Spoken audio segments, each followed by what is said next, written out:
What's going on? What's going on? Alfie here, masterthemixing.com. Today, just going to be talking about parallel distortion. This is one of those little things that can be used to kind of enhance your drums, enhance instruments sometimes as well. So yeah, let's just get right into it. So what I'm basically going to be doing is creating a drum bus,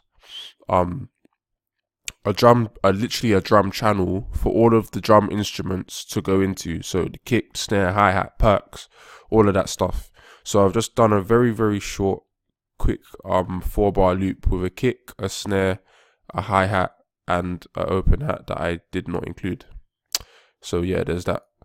And right, so the setup at first. So you're gonna wanna make sure that your drum elements aren't going directly to the stereo out. You're gonna want to make sure that they're going into a bus created specifically for them. So again, all of these kicks, all of these drums are gonna go into this channel here. So if I just play that, you can see that all of everything plays in here.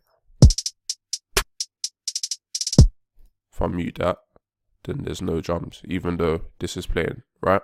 Good. Now, what we're actually doing is, to do anything parallel in mixing pretty much means to have another signal of it that's heavily affected. And then with that heavily affected signal, you just adjust the leveling into the unmixed signal until you get the desired outcome. So it's not as complicated as it sounds, like, oh, parallel, perpendicular, sounding like geometry, and nobody likes maths. Do you know what I'm saying? But yeah, so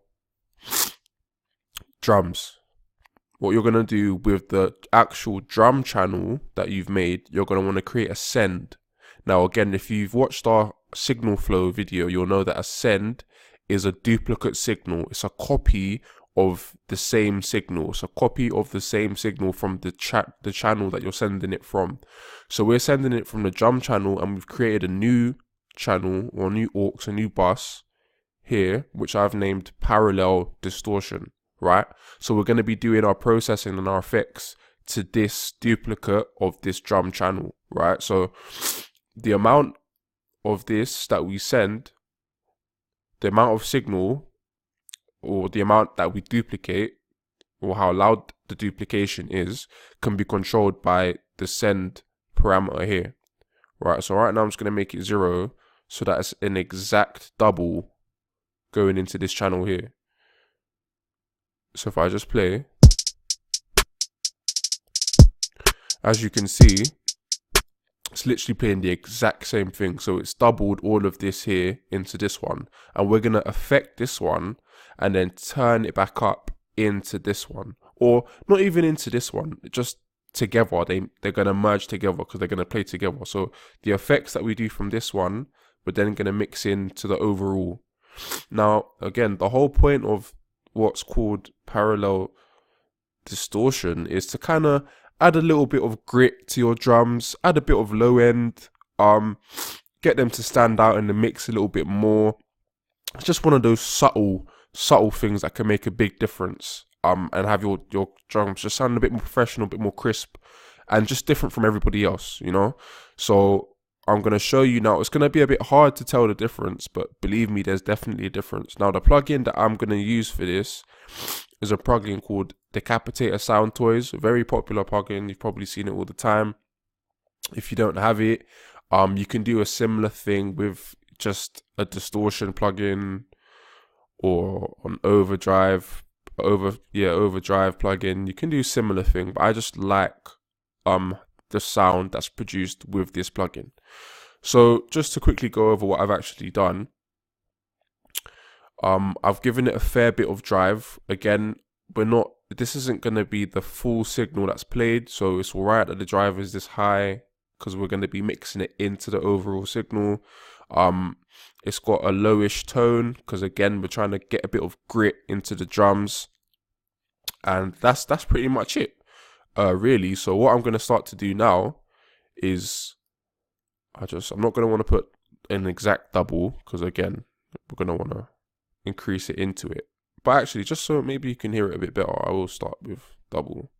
And then I'll turn it off and on, see if you can hear the difference. So this is the drums without the parallel distortion.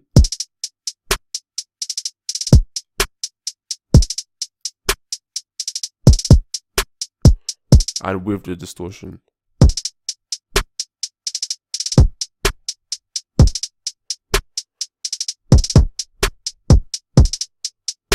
So you can clearly hear the difference on the kick drum. The hi-hats are a bit more gritty. The snare, I can hear the snare a bit more. I kind of like the bass that's been added to the snare there. So again, if I just A-B it.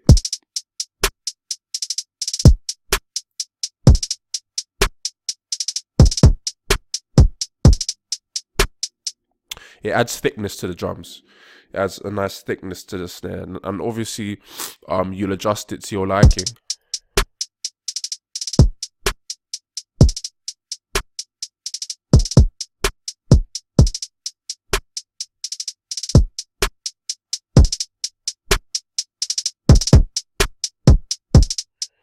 Alright, so this has been a quick tutorial video. Hopefully it's helped. Hopefully it will increase your next beat mixes, make them a little bit better, make you stand out a little bit again, try and make you a bit unique.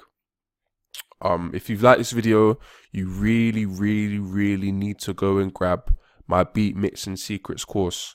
It will be in the description underneath this video. I'm telling you, man, if you haven't got it already, you're doing yourself a disservice. Honestly, it's a great course. Not even to be too pushy or anything like that, but that's just how much I recommend it. Like, honestly, it's one of the best for mixing. When I first started learning how to mix beats and vocals and all of this stuff, if I had the course, it would have saved me so much time, so much time. Improve your beats instantly, professionalism. So many videos, 28 step-by-step videos, just teaching you every aspect of mixing that you could need. I mean, honestly, it's the craziest course ever. You have to grab it. It'll be in the description. The course is called Beat Mixing Secrets again. So yeah, go and check that out. Please like, comment, subscribe. Let me know any other videos or any other topics in mixing that you'd like me to talk about, or topics just in beat making that you'd like me to talk about, and I'll get that done. Again, it's Alfie here from mastermixing.com. Take care.